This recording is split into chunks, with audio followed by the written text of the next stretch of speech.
palabra. Padre, que esta noche nos presentamos delante de ti, delante de tu Señor, para que dirijas mis palabras, Espíritu de Dios, que seas tú hablando a cada uno de nosotros, Señor, los que estamos aquí presentes en el templo, los que están conectados en el chat, Señor, bendito Dios, que seas tú hablando, que abras mis labios, Señor, y hables tú, Señor, por medio de tu palabra. Padre celestial, habla a nuestros corazones en esta noche, en nombre de Jesús. Amén. Ya. El significado de la cruz. Yo creo que normalmente es un mensaje que se utiliza tradicionalmente en la Semana Santa. Casi todos esperamos que se hable de la cruz Semana Santa y el resto. Obviamente el significado de la cruz para muchos es cargar una cruz aquí en el cuello, aún siendo cristianos, porque llevamos la cruz y decimos que somos cristianos, porque llevamos una cruz en el cuello. Quizás ese es el significado que le damos a muchas personas. Vamos a ir al manual de manuales, al libro de libros, a la palabra de Dios, que es la que nos enseña. Vamos a ir al capítulo 15 de Marcos, al versículo 21. Mientras ustedes lo encuentran, quiero decirles que en este capítulo se relata lo que pasó con Jesús cuando fue llevado ante Pilato, cuando fue sentenciado a muerte, y la parte que vamos a ocupar nosotros es la parte donde fue crucificado y la muerte de Jesús. Repito nuevamente, Marcos 15, versículo 21. ¿Estamos todos, mis hermanos? Amén. Amén.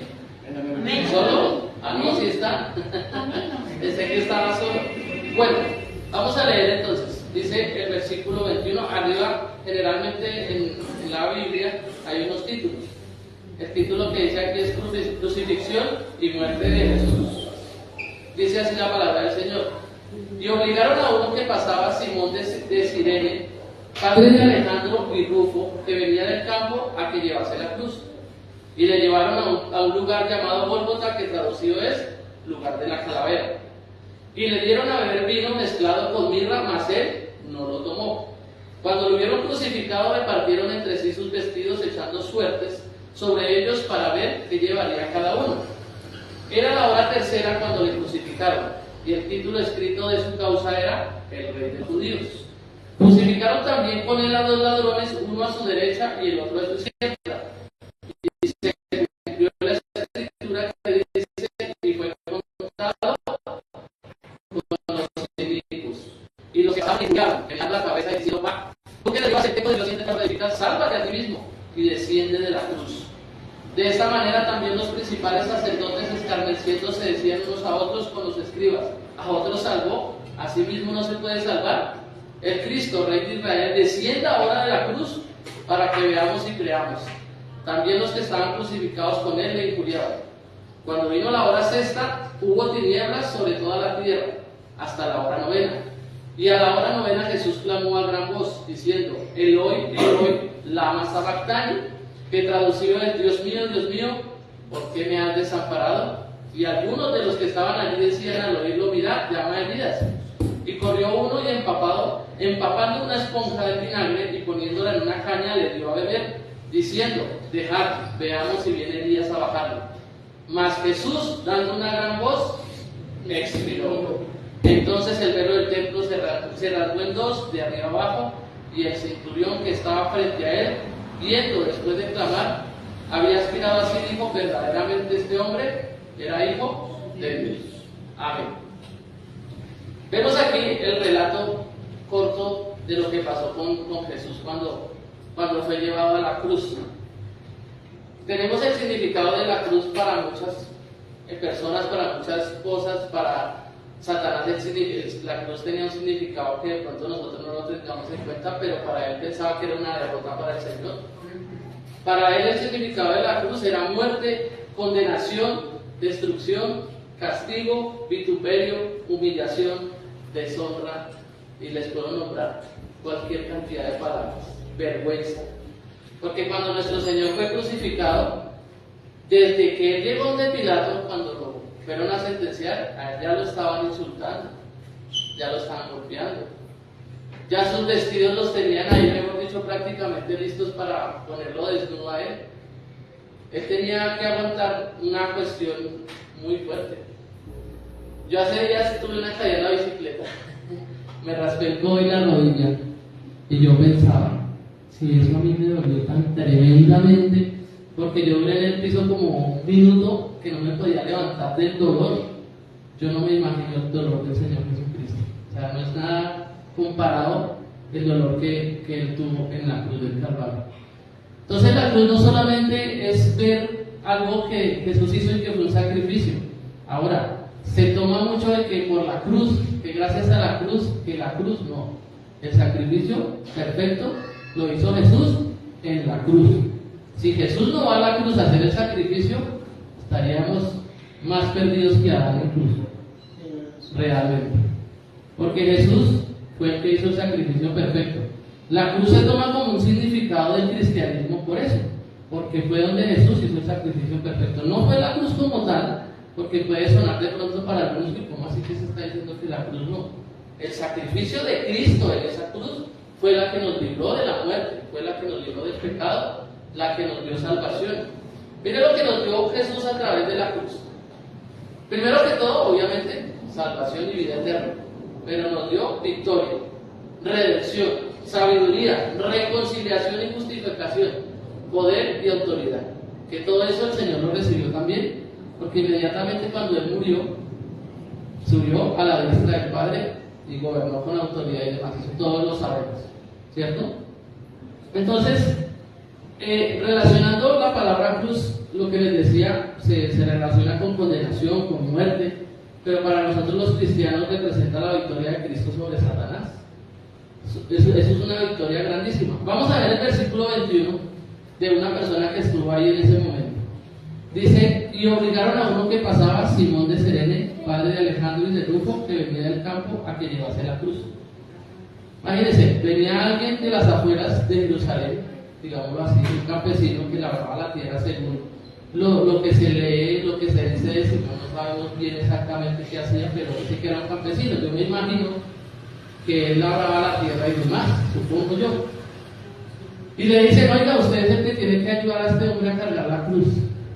Yo me imagino al hombre viendo la escena, ¿no? Pongámonos, imaginémonos en ese momento viendo la escena a Jesús cargando la cruz. Ahora, para muchos, en muchas partes, en muchas tradiciones dicen que la cruz Jesús la cargó completa, ¿no? Que es así, transversal y diagonal, no me equivoco, es al revés. O eso, perdónenme, horizontal y vertical. Entonces, según lo que estuve leyendo, en la historia la mayoría de los que condenaban en Roma, que esto fue también un tema que se adoptó no solo en Roma, sino en Asiria, que hoy se llama Libia, en la actualidad. En Asiria condenaban a la gente a la crucifixión. De ahí salió antes de Cristo unos 300, 500 años atrás el tema de cómo era un castigo de esos. Pero lo que hacían ellos era colocar la viga horizontal, sí, la viga horizontal, y les amarraban las manos, porque ellos decían que se podía volar el preso, que él se podía volar. Imagínense que él se va a volar, estuve mirando, más o menos la viga esta pesaba alrededor entre 50 a 70 kilos. De 50 a 70, ¿quién va a salir a correr 50 kilos encima? Pero les amarraban las manos incluso pensando en eso. Entonces yo me imagino al Señor Jesucristo cargando esa viga, porque lo otro que estuve leyendo era que los palos que iban ya verticales ya estaban en el sitio, y lo que hacían era cazar el otro palo con él y colocar el cuerpo ahí y luego colocar lo que sabemos que son los clavos. Entonces no sé, este joven o este señor, qué impresión tendría, pero mire que tuvo su encuentro también con la cruz, porque me imagino que él dijo, bueno, y es que lo van a crucificar, ¿y por qué? Seguro que entre la multitud alguien le diría, él es Jesús de Nazaret, que se dice llamar el rey de los judíos, es un profeta que lo van a crucificar, y él dice que si muere, su vida eterna. No sabemos si le dijeron eso o al solo ver a Jesús pudo haber creído. Eso no está estipulado en la palabra. Ahora también hay otra cuestión en la tradición que se dice que Jesús tuvo un poco de caídas. La palabra no nombra caídas de Jesús. Puede que sí, pero si usted estudia la palabra de Dios, que es la alianza, en la palabra usted no va a encontrar cuántas caídas tuvo Jesús. O si alguno me puede decir lo contrario, que me diga si en la Biblia encuentra caídas de Jesús en cuanto a eso. ¿Cierto que no? No menciona la palabra de Dios. Puede que sí, claro, ahora me imagino. El recorrido más o menos que se estipula, eso ha sido una discusión que no ha terminado todavía, porque se estipula que pudo ser de 1 kilómetro, hablando de esa época de millas, ahora hablamos en la actualidad de kilómetros, o 600 metros. Eso ha sido como una discusión. Pero el camino del Pretorio hasta el Gólgota era un camino súper empinado. Era una vaina.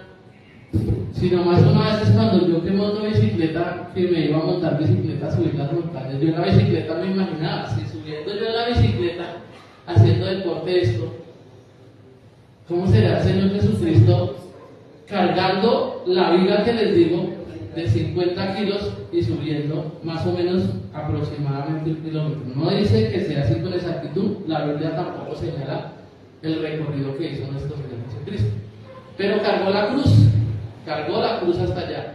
Yo me imagino el Señor hubiera dicho, uy no, esto yo no lo voy a hacer, yo creo que voy a hacer esto por todos nosotros los pecadores, todos nosotros, todos, por usted, por mí, por usted que está en la red social, por todos nosotros, cargó la cruz, para librarnos de la maldición, de la muerte y de la condenación eterna.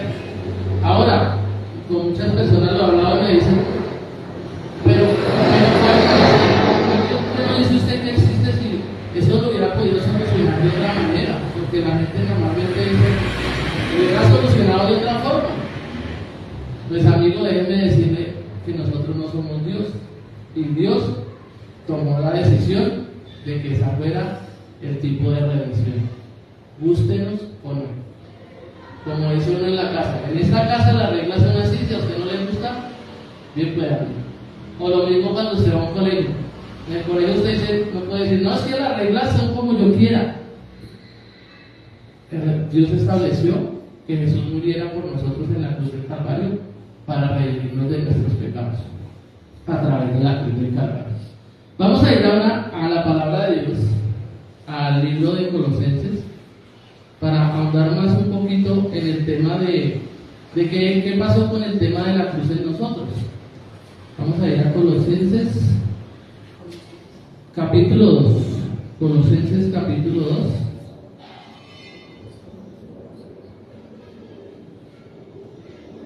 Colosenses capítulo 2, versículo 13. Colosenses 2:13. ¿Estamos, hermanos? Amén. Dice la palabra del Señor: nosotros, estando muertos en pecados y en la incircuncisión de vuestra carne, os dio vida juntamente con Él, perdonando todos los pecados. ¿Perdonando qué? ¿Algunos? ¿Unos poquitos? Todos los pecados, anulando el acta de los decretos que había contra nosotros, que nos era contraria, quitándola del medio y clavándola ¿en dónde? En la cruz. Vemos que lo que hizo el Señor, lo hizo en la cruz, en el sentido de quitarnos todo lo que nosotros deberíamos haber pagado como rebeldes sin causa que somos y como pecadores. Él prefirió llevar el pecado por nosotros en la cruz y hacernos libres borrando todo. Ahora, aquí voy con este versículo. No es como se dice tradicionalmente, que es que le perdonó unas cositas y después le perdona otras, que hay que ir a cierto lugar a pagar unos pecados. Aquí claramente la palabra me está enseñando que todos mis pecados fueron perdonados. Ya no tengo necesidad de hacer sacrificios, ni de yo cargar la cruz, ni de que me la tiren, como se tiene tradicionalmente, para supuestamente yo librarme de los pecados, cuando la palabra de Dios nos enseña otra cosa. Realmente nos equivocamos en esto porque no estudiamos la palabra, no tenemos el conocimiento de la palabra de Dios y no sabemos lo que significa la cruz. La cruz no solo significa llevar algo aquí en el cuello. La cruz no solo significa decir que yo soy cristiano. La cruz significa mucho más que eso.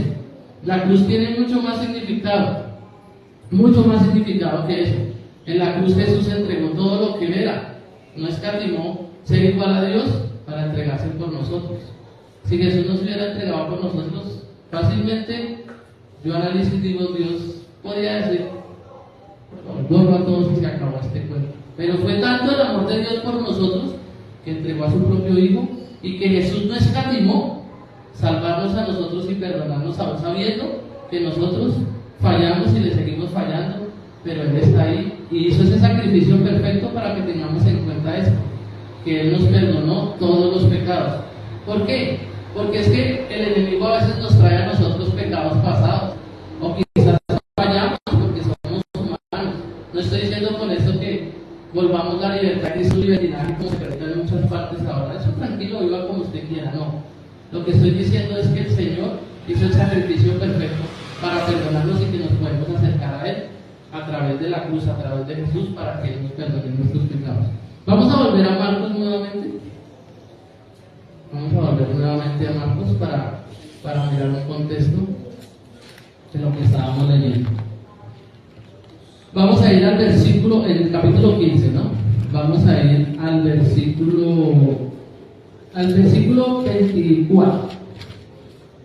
Dice la palabra: cuando lo hubieron crucificado, repartieron entre sí sus vestidos, echando suerte sobre ellos para ver qué se llevaría cada uno. Era la hora tercera cuando le crucificaron. Hay una discusión que de pronto dice uno, bueno, pues son cosas que no tienen trascendencia de pronto para mucha gente.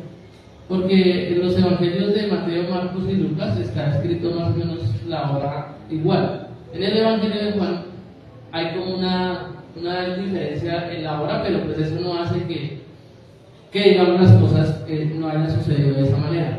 Más o menos en el calendario judío, las horas se tomaban de 12 horas en el día. O sea, el día salía el sol, digamos eran las 6 de la mañana, y a las 6 de la tarde, cuando el sol, se escondía el sol, eran las 6 de la tarde. Entonces se dice que más o menos para esa hora serían como las 9 de la mañana. Póngale bien cuidado a esto. A las 9 de la mañana lo metieron a la cruz allá en el Golgota, ¿sí o no? A las 9 de la mañana. Ahora vamos a leer lo siguiente. Leamos desde el 26. El título escrito de causa era el rey de los judíos. Crucificaron también con él a dos ladrones, unos a derecha, otros a izquierda, y se cumplió la escritura, y fue contado con los círculos. Y los que pasaban injuriaban meneando la cabeza y diciendo: va, tú que derribas el templo de Dios y en 3 días lo edificas, sálvate a ti mismo y desciende de la cruz. De esta manera, también los principales sacerdotes, escarneciéndose, decían unos a otros con los escribas: a otros salvó, a sí mismo no se puede salvar. El Cristo, Rey de Israel, descienda ahora de la cruz para que veamos y creamos. También los que estaban crucificados con él le incluyeron. Cuando vino la hora, ¿qué? ¿La hora qué? La hora sexta, hubo tinieblas sobre toda la tierra. ¿Hasta qué hora? Hasta la hora 9. La hora sexta, más o menos se dice que era el mediodía, las 12 del día. Y la hora novena, las 3 de la tarde. Leímos anteriormente que desde las 9 de la mañana estuvo colgado en la cruz. O sea que más o menos, según lo que se ha estudiado, lo que se ha leído, duró 6 horas Jesucristo colgado en la cruz. Más o menos es lo que se estipula. Ahora, estuve ahondando el tema. Había ese castigo que se hacía en Roma por los romanos para los sentenciados. Había gente que duraba una semana para morir en la cruz. Una semana. ¿Por qué Jesús no duró una semana? Porque el castigo de Jesús fue tremendo. Es más, Jesús había podido morir en el camino debido a las laceraciones y las heridas que le causaron. Le arrancaron la piel, venían unos, como digamos hoy en día les podemos llamar juguetes, los palos, ¿sí? El palo que es como un juguete que es larguito, pero aparte de eso, él tenía unos látigos y aparte en las esquinas tenía huesos de oveja. Esa vaina, al lanzarla y al sacarla, destrozaba la piel, rompía. Dícese que los estudiosos de medicina, los médicos y muchos demás que han estudiado, dice que las heridas que le causaban podían tener hasta una sutura en puntos de 20 centímetros cada una de las heridas. Entonces multiplique eso por 39. ¿Cuánto no le hubieran puesto al Señor Jesucristo en puntos? Ahora, el cuerpo sufrió una agonía tan terrible y tan tremenda que al empezar a derramar sangre y perder sangre, el cuerpo iba perdiendo muchas cosas y sus órganos se iban empezando a afectar. Jesús sufrió tanto en la cruz y en el camino, obviamente, que él estuvo también con colapso de sus pulmones, Él tuvo un colapso en sus pulmones, la sangre que él derramó hizo que prácticamente él se asfixiara. Eso fue una muerte terrible. No me imagino, si uno ve a veces las personas que mueren asfixiados, y él tuvo, o lo que conocemos hoy día como una falla multiorgánica, que es que se colapsa 2 horas, cuando ya no hay sangre, no hay oxígeno, todo se colapsa. Entonces, la muerte de Jesús en la cruz, definitivamente nosotros no comprendemos el significado de la muerte de Jesús en la cruz. Y andamos buscando bendiciones de Él. Queremos bendición. Queremos bendición. Si entendiéramos como creyentes que ya somos bendecidos con toda bendición espiritual y celestial, no necesitamos más bendición. La bendición del Señor la dio en la cruz al morir allá por nosotros, al morir por usted y por mí. Esa bendición espiritual no se la puede quitar nadie, porque estamos más pendientes de las bendiciones terrenales. Estamos más pendientes de que, ay, mañana Dios mío, y ahora la leche, el pan, el queso, el arriendo, la factura. Pero mañana no sabemos si vamos a amanecer. Hoy estoy aquí parado con ustedes y tengo que decirlo porque esa es la realidad. Si el Señor quiere, amanezco; si no quiere, no puedo ir. Y estamos esperando bendición, la bendición terrenal o la bendición. Y hoy en día la gente solo quiere escuchar sermones bonitos y sermones que no hablen de cruz, sermones que no hablen de vivir una vida para el Señor. Voy a escuchar solo que todo sea bendición. El Señor yo quiero bendición. Yo vengo a la iglesia es por bendición. Yo vengo por bendición. Si Dios no me bendice, entonces, ¿en qué estoy? Eso es lo que la gente dice. El mismo creyente, uno habla con creyentes que dicen, no, yo voy a la iglesia para que vengan con ustedes, para que el Señor nos diga. Vengan que se haga este sacrificio de Cristo tan grande que hizo en la cruz del Calvario, que fue morir sin merecerlo. Estábamos acabando de leer en el versículo 27, que lo crucificaron también a él con 2 ladrones, uno a su derecha y otro a su izquierda, y se contó la escritura. Se cumplió la palabra, la escritura que dice, fue contado con los inicuos. Ahí dice, el Señor se hizo inicuo por nosotros sin serlo. Fue contado como si fuera pecador sin serlo. Y nosotros estamos esperando bendiciones. Cuando nuestra bendición debería ser pensar en la eternidad. La eternidad es eternidad, la palabra eternidad está clara, dice eternidad. Solo estamos pensando en lo terrenal y en lo material y nos ocupamos tanto de eso. Nos ocupamos tanto que nos olvidamos que la cruz del Calvario, Jesús hizo un sacrificio para hacernos salvos a nosotros y libres del pecado de la maldad. Vamos a ir ahora a Efesios, capítulo 2. Efesios, capítulo 2, versículo 11. Vamos a ver qué hizo Jesús en la cruz del Calvario. Vamos a ver qué hizo. 2.11, Efesios 2.11. Si alguno tiene ahí, le sale el titulito o no le sale el título. Reconciliación por medio de la cruz. Ahora ya voy, la pregunta que voy a hacer. Ahí dice reconciliación para ser bendecido. Reconciliación para que lo vamos a leer. Dice reconciliación por medio de la cruz. Versículo 11, Efesios 2.11. Téngalo bien presente. Por tanto, acordaos de que en otro tiempo vosotros los gentiles en cuanto a la carne eran llamados sin circuncisión por la llamada circuncisión hecha con mano en la carne. En aquel tiempo estabais sin Cristo, alejados de la ciudadanía de ¿qué? De la bendición, de la prosperidad. ¿Qué dice ahí? ¿Sí dice ahí la bendición y de la prosperidad? Alejados de la ciudadanía de Israel y ajenos a los pactos de la promesa, sin esperanza y sin Dios en el mundo. Pero ahora, en Cristo Jesús, vosotros que en otro tiempo estabais lejos, habéis sido hechos cercanos por la sangre de Cristo. Porque Él es nuestra paz, que de ambos pueblos hizo uno, derribando la pared intermedia de separación. Oiga, yo aquí no he leído por ningún lado prosperidad y bendición. Ahora, no quiero que se vayan de pronto por allá a espelucar, oye, este tipo ¿qué está hablando? Bendición y prosperidad. Ay, nosotros somos prósperos y bendecidos, claro que sí. Pero su enfoque no debe ser estar pensando en que si Dios no lo prospera, entonces usted no es creyente.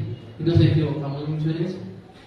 Ay, no, es que el cristiano no puede vivir arrastrado, el cristiano no puede ser pobre. Yo quisiera que pudiéramos preguntarle a los apóstoles cómo les toca a ellos, si andaban prosperados y en bendición. ¿Cómo murieron los apóstoles? Crucificados, decapitados, apedreados y en vituperio por predicar el Evangelio. No como hoy en día, que vemos unos personajes por aquí con cadenas de oro, con anillos de oro, con relojes última marca Rolex, y es el único que anda prosperado porque los demás hermanitos andan bien arruinados.